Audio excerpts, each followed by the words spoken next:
আসসালামু আলাইকুম। আপনার মনিটাইজেশন যদি এরকম লিমিটেড হয়ে যায় এবং এইখান থেকে যদি মনিটাইজেশন পলিসি ইস্যু চলে আসে, মাত্র 3 মিনিটের ব্যবধানে আপনি আপনার মনিটাইজেশনটা ব্যাক আনতে পারবেন এবং এই পলিসি ইস্যুটা রিমুভ করতে পারবেন। তো কিভাবে এই পলিসি ইস্যু রিমুভ করবেন এবং মনিটাইজেশন ব্যাক আনবেন, স্ক্রিনটাকে ফলো করুন। আমি আপনাদেরকে স্টেপ বাই স্টেপ দেখিয়ে দিচ্ছি।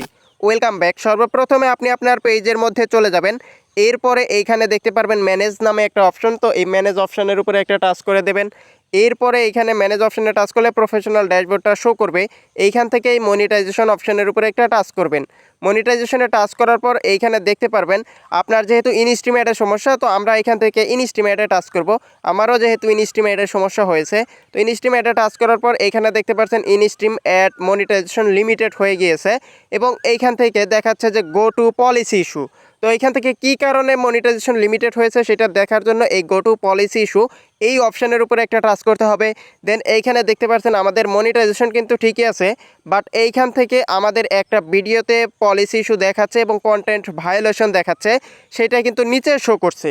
এইখান থেকে আপনি একটু লক্ষ্য করলে দেখতে পারবেন সি অল নামে একটা অপশন দেওয়া রয়েছে। তো আমাদেরকে এইখান থেকে এই সি অল অপশনের উপরে টাচ করতে হবে।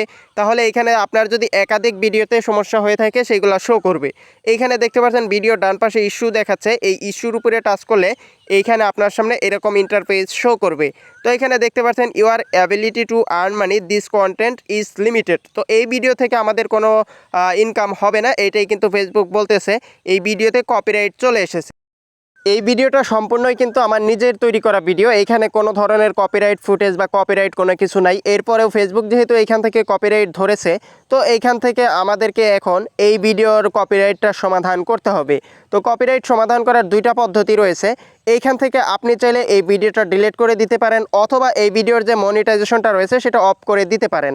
আর যদি মনিটাইজেশন অফ করে না দেন, সেই ক্ষেত্রে আপনার এই ভিডিওতে যত ইনকাম হবে সব কিছু আপনার যেই ব্যক্তির কাছ থেকে কপিরাইট ক্লেমটা আপনার এই ভিডিওতে চলে এসেছে তার কাছে রেভিনিউটা শেয়ার হয়ে যাবে, সেটাই কিন্তু এখান থেকে ফেসবুক বলতেছে।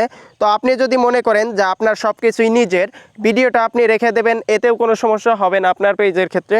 এখন আমি আপনাদেরকে দেখাবো এই ভিডিও ডিলিট না করে কিভাবে আপনি এই ভিডিওর মনিটাইজেশনটা অফ করে দেবেন। তো এই জন্য আপনাকে এই ভিডিওটা খুঁজে বের করতে হবে এবং এইখানে দেখতে পারবেন সি ইনসাইড অ্যান্ড অ্যাডস নামে একটা অপশন, এই অপশনে টাচ করবেন। এইখানে ডান পাশে দেখতে পারবেন টোটাল ইনসাইড এবং একটা অ্যারো অপশন দেওয়া রয়েছে, এই অ্যারো অপশনের উপরে একটা টাচ করে দেবেন। দেন আপনার সামনে এরকম একটা ইন্টারফেস শো করবে। এইখান থেকে একটু স্ক্রল ডাউন করে নিচের দিকে গেলে দেখতে পারবেন সেটিংস নামে একটা অপশন। তো এইখান থেকে আপনাকে এই সেটিংস অপশনে টাচ করতে হবে। দেন এখানে দেখতে পারবেন অ্যাডস অন ভিডিও, এটা অন করা রয়েছে, এটা অফ করে দিতে হবে। তাহলেই দেখতে পারবেন আপনার মনিটাইজেশন লিমিটেড ওই পলিসি ইস্যুটা আপনার পেজ থেকে চলে গিয়েছে এবং আপনার পেজে আবারও পূর্বের মতোই কিন্তু একদম ফ্রেশ হয়ে গিয়েছে। তো আমি আপনাদেরকে একদম প্র্যাকটিক্যালি দেখাচ্ছি। তো এখানে দেখতে পাচ্ছেন আমাদের ওই পলিসি ইস্যুটা কিন্তু চলে গিয়েছে। এবং আপনি যদি মনে করেন যে আপনার ভিডিওতে অন্যের কোনো ফুটেজ ব্যবহার করেছেন, মিউজিক ব্যবহার করেছেন, তাহলে আপনি ওই ভিডিওটা চাইলে ডিলিট করেও দিতে পারেন। তো আমার এটা যেহেতু নিজের ভিডিও, এই কারণে আমি ডিলিট করলাম না। তো এই ছিল মূলত আজকের ভিডিও।